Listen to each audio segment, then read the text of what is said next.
سب کو اپنا کردار ادا کرنا ہے، سیاستدانوں کو اپنا کردار ادا کرنا ہے۔ ہمارے 100 اختلاف ہو سکتے ہیں اور ہیں، لیکن اختلافات کے باوجود ضابطے بنائے جاتے ہیں، جنگیں ہوتی ہیں، جنگوں میں بھی جب ایک دوسرے کے قیدی پکڑے جاتے ہیں، ان کو کیسے رکھا جاتا ہے، ان کو کیسے ٹریٹ کرنا ہے، اس کی کنونشنز بنائی گئی ہیں، ان کے بھی نارمز ہوتے ہیں، ان کا بھی طریقہ کار ہوتا ہے، ان کی بھی انڈرسٹینڈنگ ہوتی ہے۔ لیکن یہاں لگ رہا ہے کہ سب حدوں کو پھلانگنے کا فیصلہ کر لیا گیا ہے، صرف اس خوف سے کہ تحریک انصاف کہیں پھر غالب نہ آ جائے، اس خوف سے کہ عوام کی پذیرائی حاصل کرنے میں عمران خان کامیاب ہو گئے ہیں، ان کی مقبولیت کے خوف سے، تحریک انصاف کی مقبولیت کے خوف سے اب پورے ملک کو داؤ پہ لگانا چاہتے ہیں۔ یہ کہاں کی دانست ہے، یہ کیسی سیاست ہے؟ اس لیے ضرورت اس امر کی ہے کہ سیاستدانوں کو، چاہے وہ کسی جماعت میں ہیں، انہیں سنجیدگی سے بیٹھ کر ریفلیکٹ کرنا ہوگا، پاکستان کے چیلنجز کو سامنے رکھتے ہوئے انہیں ریفلیکٹ کرنا ہوگا، ہم کیا کر رہے ہیں، کیا ہم ماضی کی غلطیاں دہرا رہے ہیں یا نیا راستہ تلاش کرنے کے لیے جستجو کر رہے ہیں۔ وکلاء کو اپنا کردار ادا کرنا ہوگا، میڈیا کو اپنا رول پلے کرنا ہوگا،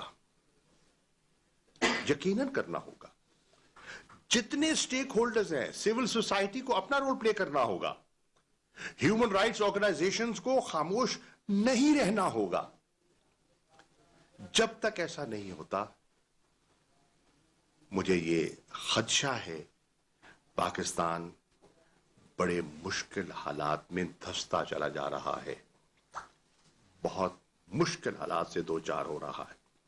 آج کیفیت یہ ہے، ملک میں مایوسی ہے، آج کیفیت یہ ہے جو پڑھا لکھا طبقہ ہے، جو سکلڈ طبقہ ہے، وہ ملک سے باہر روزگار کی تلاش میں ہاتھ پاؤں مار رہا ہے۔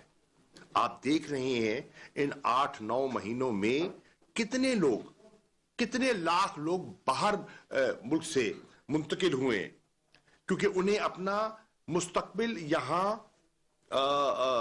دکھائی نہیں دے رہا۔ آپ دیکھ رہے ہیں کہ صنعت کار کیا کہہ رہا ہے کہ ہم باہر انویسٹمنٹ کریں گے، اور پاکستان میں انویسٹمنٹ کرنے سے وہ کترا رہے ہیں، گھبرا رہے ہیں۔ آپ دیکھ رہے ہیں کہ کس طرح اکانومی پر جو ایک بے یقینی کی صورتحال ہے، ڈالرائزیشن ہو رہی ہے، جس کے پاس وسائل ہیں وہ ڈالرز لے رہا ہے۔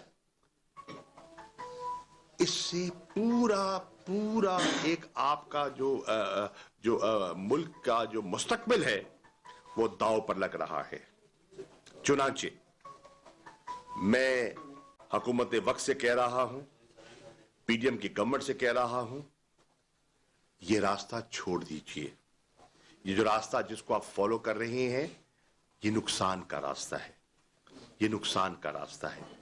ماضی کی تاریخ کا مطالعہ کیجئے، بلوچستان کی کیفیت کو دیکھیں آج کیا ہے، سندھ کے حالات کو دیکھیں، کتنے بے یار و مددگار وہاں لوگ بیٹھے ہیں جن کو پانی نے ڈبویا، سیلاب نے اور بارشوں نے جہاں تباہی مچائی۔ خیبر پختونخوا کو دیکھیں جہاں ایک دفعہ پھر خدشات جو ہے وہ دہشت گردی سر اٹھا رہی ہے۔ پنجاب کے حالات کو دیکھیں۔ اس لیے ضرورت اس امر کی ہے کہ ہم اپنے رویے پر نظر ثانی کریں۔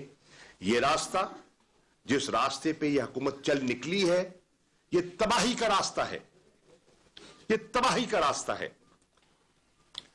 ہم نے